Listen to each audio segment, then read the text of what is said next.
Bonjour. Euh, bon, du coup, je vais faire court parce que le temps est précieux et nous en manquons. Mais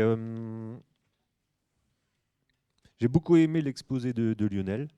Euh, Vous verrez qu'il y a quelques points communs que du coup je ne vais pas aborder, voilà, ce qui va nous permettre de gagner quelques minutes. Euh, et vous verrez aussi que on n'avait pas travaillé comme ça, mais il y a aussi un complément. Moi, je suis pédologue et en fait, j'ai une approche plutôt matériaux. Donc je vais parler beaucoup moins de vivants que d'autres choses. Voilà. Et on va parler plutôt de matériaux, hein. Euh, on peut se demander même, le sol est vivant, mais c'est plutôt les organismes qui vivent dans le sol, voilà, hein, et le sol les abrite. Alors c'est quoi un sol? Quand j'ai travaillé cette présentation, je me suis dit bah il y aura des jeunes, et comme les jeunes c'est l'avenir et qu'ils vont penser plus longtemps aux choses auxquelles ils vont être confrontés, bah, en fait j'ai décidé, c'est un parti pris, de faire un exposé pour vous. Voilà. Du coup, quand on fait un petit cours, on se dit ah, bah, il y a une nouvelle notion, on va la regarder dans le dictionnaire. Ça va? Et donc, quand on va regarder dans le dictionnaire de géologie ce qu'est un sol, alors c'est une extraction, hein, parce que la définition est très longue, hein, j'ai fait des extractions. On nous dit que c'est une formation superficielle résultant de l'altération sur place des roches par l'eau, l'air et les êtres vivants et de leur mélange en une proportion variable de matière organique. On caractérise un sol par ses différents niveaux que l'on nomme horizons. Est-ce que vous avez compris quelque chose? Oui, ça va. Euh, je vous mets du coup une représentation de ce que peut être un sol. Ça, c'est une fosse pédologique, pédagogique, telle qu'elle avait été initiée par Pierre Curmy à l'agro de Dijon. On voit bien une structuration de la surface vers la profondeur avec des volumes pseudo-homogènes. On voit bien aussi qu'il y a de l'artefact ici, hein, il y a du sol qui a été ramené. En tout cas, on a bien cette stratification de la surface vers la profondeur de volumes avec des propriétés variables. Et l'ensemble de ces volumes, ben, ils sont hérités d'un certain nombre de processus de formation, de pédogénèse, qui vont leur donner à terme leur spécificité. Alors, on a donc une genèse, une pédogénèse en l'occurrence, qui est conditionnée par de multiples interactions.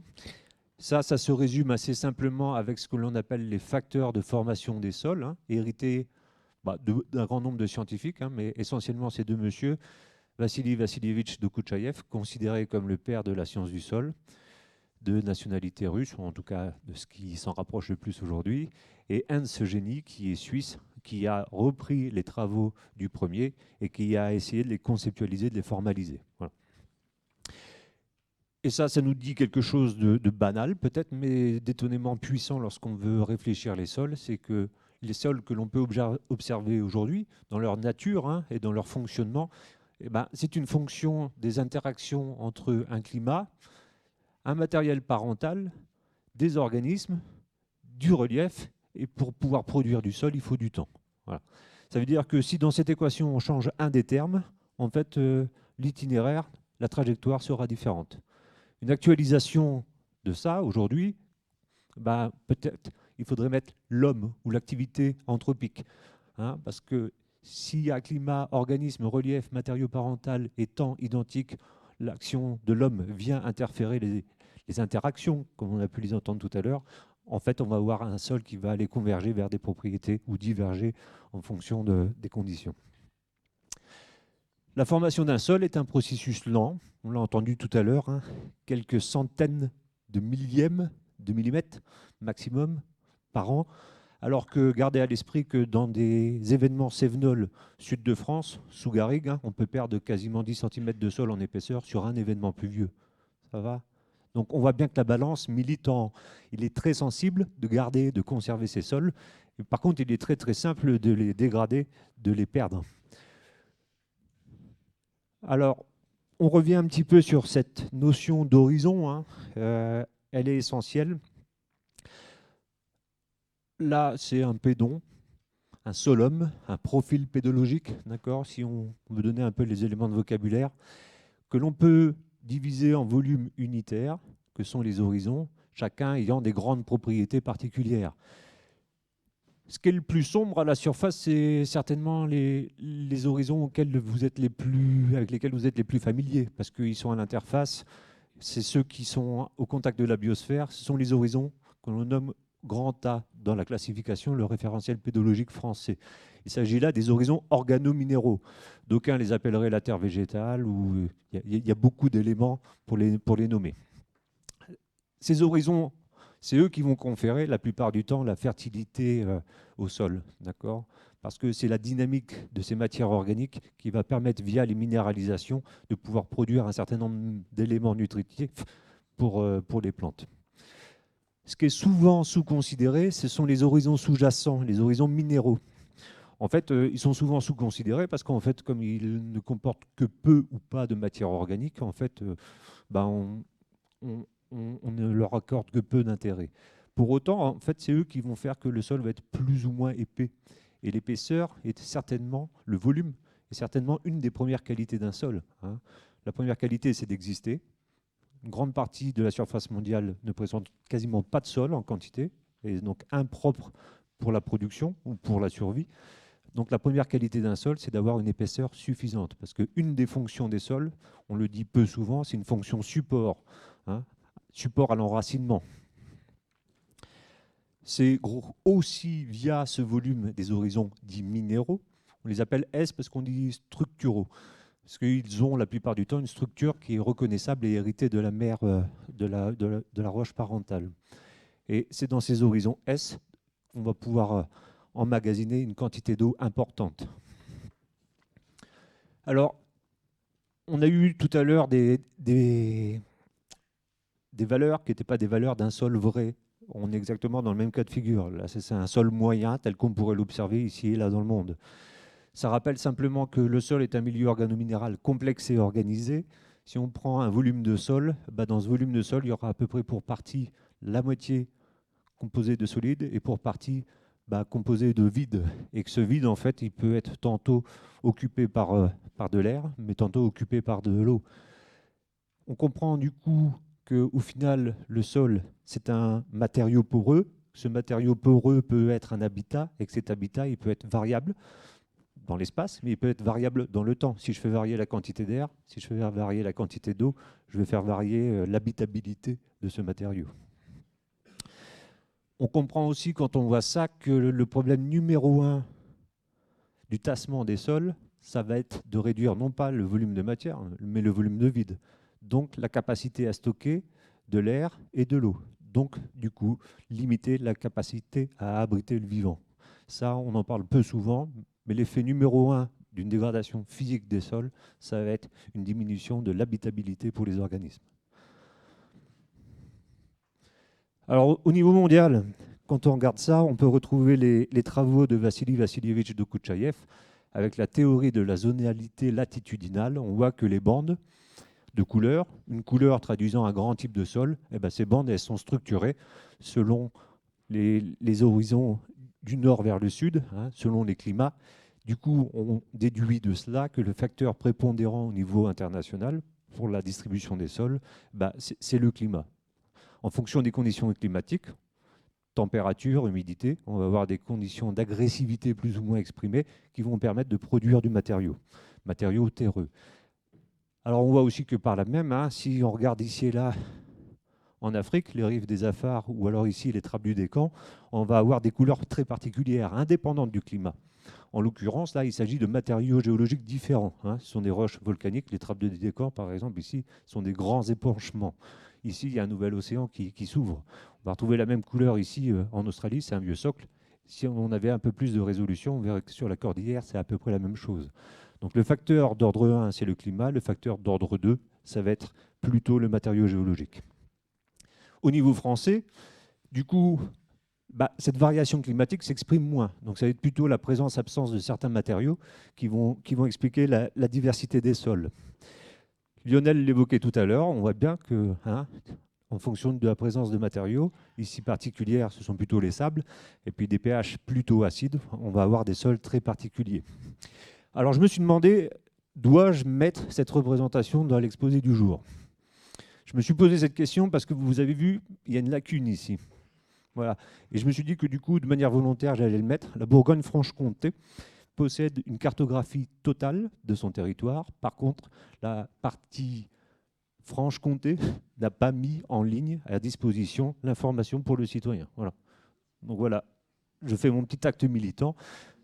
Si on pouvait faire avancer les choses, on aurait une représentation française où ça ne serait pas la Bourgogne-Franche-Comté qui serait considérée comme le mauvais élève. Voilà. Pour autant, hein, rassurez-vous, l'information existe. Hein. Ça, c'est consultable sur Géoportail. Voilà. Il suffit qu'on mette l'information à disposition des citoyens et du décideur. L'État français l'ayant payé par ailleurs. Voilà. Je ne m'attarderai pas non plus sur les notions de service et de fonction. On rappellera simplement que le sol est une ressource rare à l'échelle mondiale. Alors si ça représente la totalité de la surface mondiale, il n'y a qu'à peu près 30% de cette surface mondiale qui est émergée. Il n'y a qu'à peu près 6% de cette surface mondiale de départ qui est cultivable. Et il n'y a aujourd'hui à peu près que 3% de cette surface mondiale de départ qui soit cultivée de manière effective. Si on reprend ce 30% sous la forme d'un camembert, avec ici représenté la surface cultivable, on a ici mentionné les raisons pour lesquelles ces surfaces ne sont pas cultivées. Alors, ça fait penser qu'il existe au niveau mondial une réserve en sol. Hein. Toute cette partie-là, si on la mettait en culture, on arriverait à solutionner les problématiques d'alimentation mondiale. Pour autant, pour une grande partie de ces terres, en fait, juste les développements technologiques ne seront pas suffisants. Hein. Le coût de production serait trop important. Voilà. Donc du coup, faisons avec ce que nous avons à disposition, sachant qu'au cours du temps, cette quantité diminue via les processus de dégradation. Donc en fait, cette quantité utilisable est de moins en moins importante. Elle est de moins en moins importante parce qu'elle est perdue à la faveur d'un certain nombre de dégradations. Donc là, c'est un organisme de gestion, celui de Gevrey-Chambertin, qui a pris cette photo en juin 2022. Après un événement orageux assez important, on voit que les terres sont remobilisées, simplement en association à la couverture de surface. Si on a un défaut de gestion, hein, peut-être via des enherbements pas satisfaisants ou un travail pas satisfaisant, on peut avoir un phénomène de ruissellement qui vont reprendre les terres. Et ici, les pertes sont conséquentes. Hein, sur un événement, on peut perdre plusieurs millimètres par mètre carré. Voilà. Si ça, on le contrebalance avec la capacité de production qui est de l'ordre du centième de millimètre par an, vous verrez que ce genre de systèmes ne sont pas durables, hein, même à l'échelle de quelques générations. Ce qui est désormais problématique, hein, c'est que le terroyage qui constitue la remontée de terre à dos d'homme ou animal au cours du temps est arrêté depuis au moins la Seconde Guerre mondiale dans pas mal de régions viticoles. Et on commence à avoir des manques drastiques en termes de volume d'enracinement. Les déchaussements, aujourd'hui, c'est un facteur explicatif prépondérant de la mortalité du vignoble français. Voilà.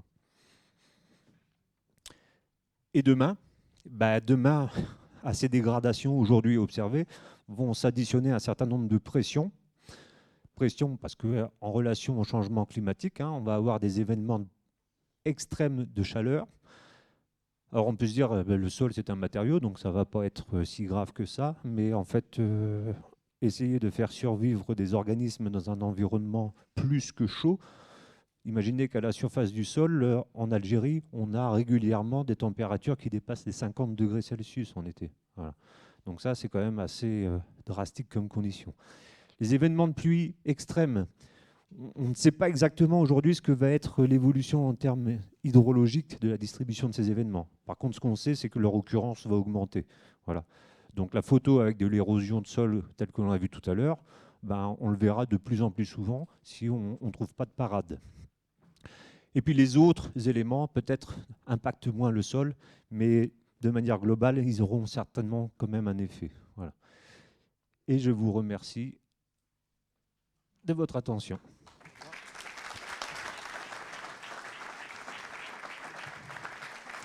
Oui, au sujet du tassement des sols, les fabricants de matériel agricole, hein, vous avez remarqué que maintenant on fait des tracteurs, c'est des monstres.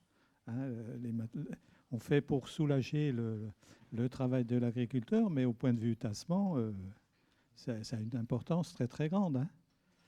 Moi, je l'ai vécu à mon niveau, puisque j'ai un grand jardin et je travaille avec un tracteur agricole, un ancien. Ben, j'ai compacté mon sol. Et dès qu'il pleut, eh ben, il faut que j'attende 15 jours avant de pouvoir rentrer dans mon jardin pour y travailler, parce que l'eau s'évacue plus. Donc avec les matériaux que maintenant, le matériel que les agriculteurs ont, ça ne doit pas aller dans le bon sens.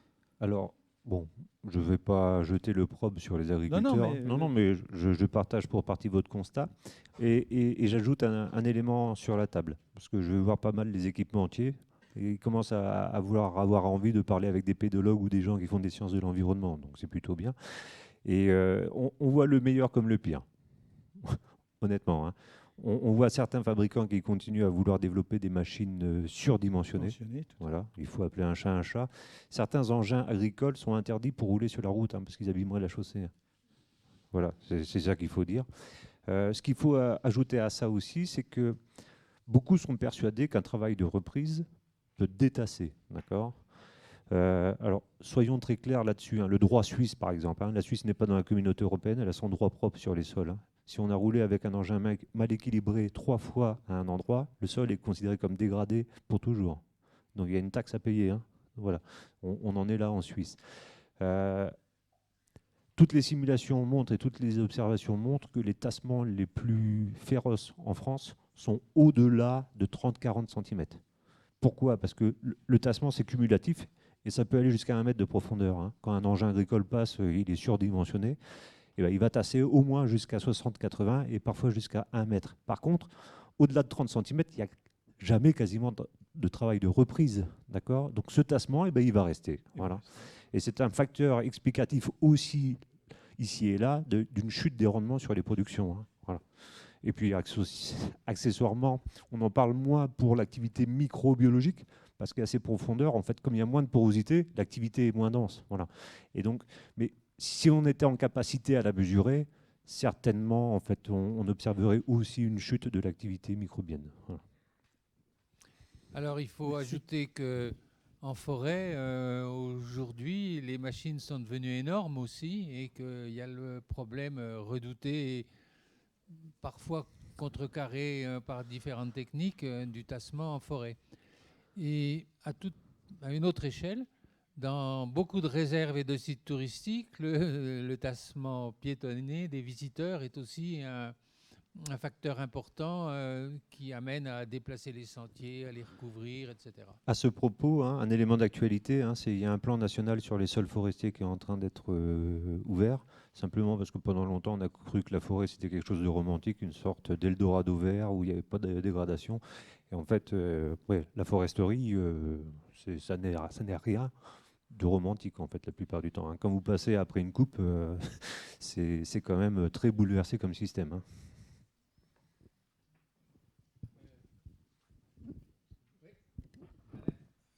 Oui, tu as dit tout à l'heure que vous êtes contactés aujourd'hui, vous les chercheurs, par les constructeurs de matériel. Quels conseils vous leur donnez aujourd'hui? Alors ça, Quels c'est un conseils mot vous pour... pouvez leur donner? ouais, ça, c'est un conseil pour la jeunesse. Alors, je ne réponds pas à ta question en première intention et je réponds juste après, d'accord? Parce qu'autrement, j'ai oublié de le dire. L'État français a reconnu la pédologie comme discipline orpheline, discipline rare. Voilà. Donc c'est une compétence qui est en perte. Et quand on a fait l'investigation un peu pour voir quel était le potentiel de formation sur le territoire, en fait, il est assez faible. Donc il y a de nouvelles formations qui vont apparaître parce que les besoins sont criants.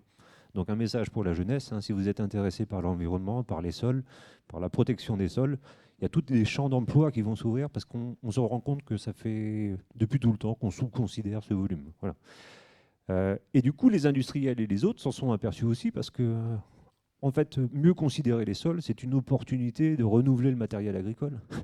Eh oui. Eh oui, l'issue économique, elle est farouchement intéressante pour eux. Personne n'a envie d'être taxé de vendre du mauvais matériel. Et puis, ben, on n'a jamais autant vendu depuis qu'il y a des conversions en bio, parce que les gens, ils veulent du matériel différent, des outils différents. Et ça produit de la richesse, hein, pour l'agroéquipement. Voilà. Donc moi, je peux dire, hein, il y a des gens, par exemple, une société qui produit du matériel agricole, ils sont en Alsace. Je suis allé les voir, ils demandent des cours de sciences du sol, ouais, parce qu'ils ont des gens qui font du dimensionnement, mais ils n'ont jamais intégré ce matériau. Voilà. Et tout le monde a envie, beaucoup ont envie de produire quelque chose de plus performant et de moins critiquable. Voilà. La première, et je finis là-dessus, la première demande, elle est plutôt, pour ces équipementiers, elle est plutôt sur la physique du sol. Hein, parce que bon, la chimie, l'agro-fourniture s'en occupe un peu. Pour les équipements, c'est plutôt la physique du sol qui les intéresse. Et ils sont très soucieux aussi de l'impact écologique de leurs équipements. Donc voilà. Hein, Régis? Oui, merci. Parmi les facteurs que vous avez cités au départ, il y avait le temps. Les sols ne sont pas tous du même âge, puisque sur une partie de la France, il y a des sols qui ont complètement été rabotés par les glaciers, par exemple. Il faut combien de temps pour que l'on puisse comparer les différents sols sur un...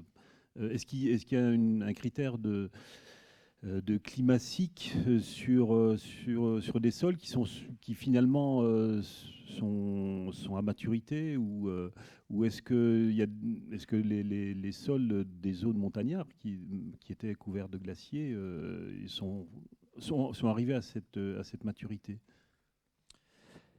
Alors, Mauvaise question. ouais. Non, mais il n'y a pas de réponse parfaite. Hein. Donc, j'oserais vous dire, je ne sais pas, et pour autant, j'ai une réponse à vous donner. Non, mais c'est paradoxal, mais en fait, là, vous imaginez un sol de manière stationnelle. Il est à un endroit, il se développe, et puis il va mûrir, peut-être jusqu'à pourrir sur place. Voilà. Et ce qu'il faut imaginer, c'est la dynamique spatiale. Tôt ou tard, un événement va reprendre tout ou partie de cette matière et la mélanger, la redistribuer ailleurs. Les sols alpins, par exemple, c'est un très bon exemple. Hein. Ça va tomber dans une cuvette endoréique, ça va stagner dans un pseudo-lac d'altitude, et puis un jour, cette quantité d'eau va disparaître, et puis ce sédiment va devenir un sol, vous voyez. Alors, il y a des cul-de-sac évolutifs, par exemple. Par contre, ça, c'est un autre pendant de la question. Donc, je ne sais pas, mais c'est vrai, ce qu'on sait, c'est qu'il y a des sortes de cul-de-sac évolutifs. Il y a des endroits où, par exemple, on va avoir des sols très, très acides, des pozzoles.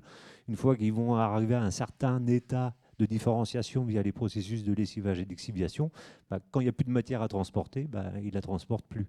Voilà. Ils arrivent aussi sur une sorte de cul-de-sac évolutif parce qu'en fait, leur pauvreté chimique fait que la quantité d'organismes capables de vivre dans ces environnements est faible. Donc la quantité de perturbations que pourraient créer ces organismes est elle-même aussi faible. Voilà. Et puis on sait qu'il y a des endroits qui sont ce qu'on appelle des fois des oasis pédologiques. Si on va par exemple au Maghreb, il y a des endroits où on a des verrous géologiques. Tout ce qui part du haut arrive en bas et ça s'accumule dans ces endroits-là. Et puis ça ne peut pas en partir parce qu'en fait, il n'y a pas de capacité de chasse par les eaux ou les animaux ou les êtres humains. Voilà.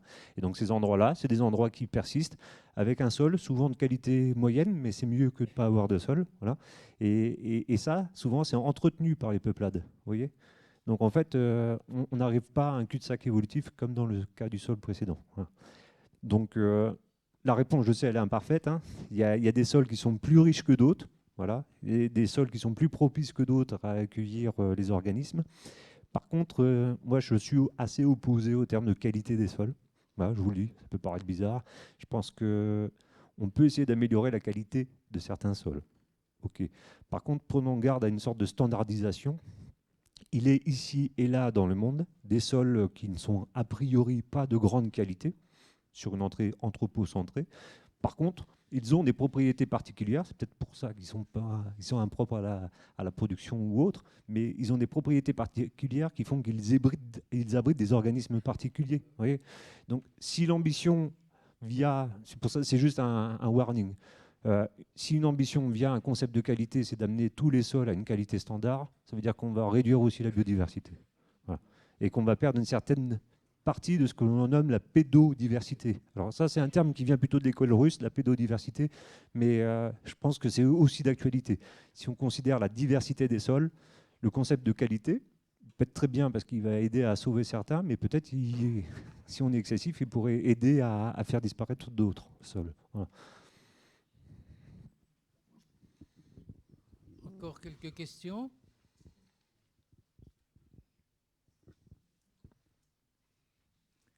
Alors moi j'en ai une. Les pluies qui viennent du sud et qui nous amènent maintenant de plus en plus souvent des poussières du Sahara, dit-on. Alors on dit qu'elles peuvent être fertilisantes, ce qui voudrait dire que c'est pas seulement de la silice qui est transportée, mais probablement des sols, des anciens sols, des restes organiques d'anciens sols. Qu'est-ce qu'il faut en penser?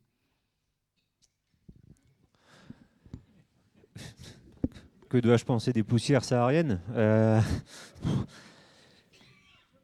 Alors, il y a quelques années, un article avait été publié en montrant que c'était ces poussières sahariennes qui fertilisaient l'Amazonie. Voilà, donc ça c'est une réalité. Ces apports quantifiés sur le sud de France, pour certains endroits, c'est de l'ordre du millimètre par an, hein. Ouais, donc c'est supérieur à la capacité de production de sol par pédogénèse. Vous voyez, donc en fait, on peut considérer ça comme très anecdotique, mais en termes, si on faisait un bilan de masse, ces apports sur une année, pour le sud de la France, ça représente plus que la production de sol par pédogénèse. Voilà. Non, alors je ne sais pas ce que je dois en penser, mais oui, c'est pas mal d'avoir de la terre qui arrive pour compenser celle qu'on perd. Voilà. Ce que j'observe, par contre, c'est le comportement systématique du citoyen à vouloir aller nettoyer sa voiture. Voilà.